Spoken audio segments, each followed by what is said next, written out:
Paul Magnette demande au roi d'être déchargé de sa mission d'informateur. Michel Gueillère, vous êtes devant le Palais Royal. Le souverain réserve sa réponse. Il a directement entamé de nouvelles consultations.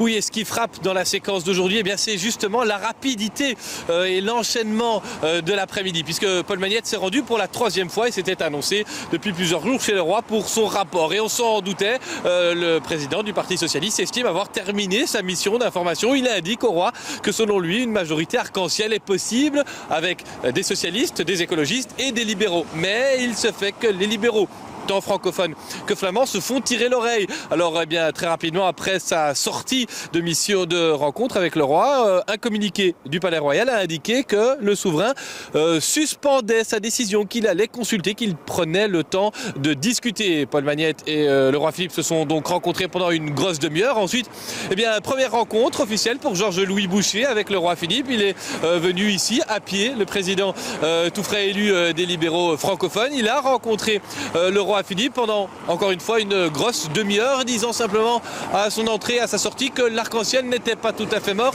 mais qu'il était loin d'être abouti. Et puis ensuite, la présidente des libéraux flamands, Gwendoline Rutten, qui est sortie il y a quelques instants, après encore une fois une grosse demi-heure de rencontre avec le souverain. Il n'y a plus d'autres rencontres prévues aujourd'hui.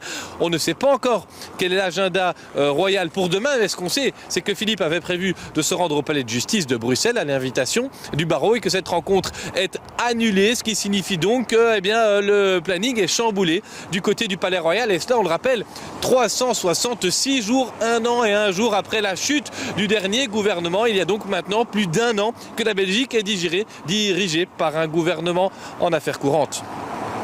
Merci à vous, Michel Gueillère, en direct du Palais Royal.